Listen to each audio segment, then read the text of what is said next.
श्रोता बंधु के सुनावे जा रहल छी दुर्गा पूजा के शुभ अवसर पर चटपटी चहटगर मजेदार छोट मोट एक झिझरी गीत जरा अहाँ सब सुनू और खूब आनंद उठाओ। अखन नीक लागत सब्सक्राइब और शेयर जरूर एटा करब आ लाइक सेहो क देबै। आनंद उठाबैत रहब।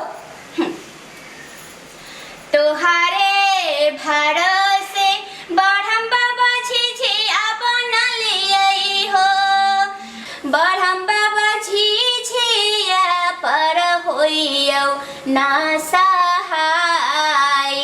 आबधवा बालक तोहर किछियो नहि जानै छहो, बढ़म बाबा झिझिया पर होइयौ ना बालक तोहर किछियो नहि जानै छहो।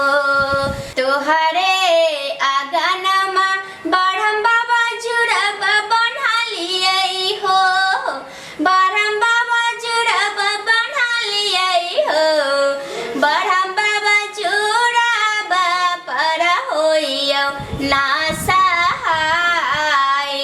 आबधवा बालक तोहर किछियो नहि जानै छहो, बढ़म बाबा जुड़ब पर होइयौ ना सहाय।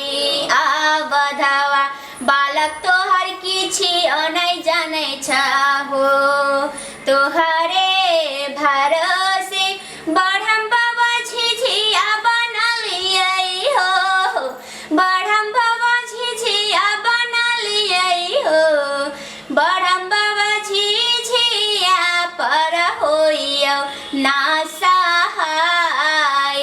आबधवा बालक तोहर किछियो नहि जानै छहो, बढ़म बाबा झिझिया पर होइयौ ना सहाय।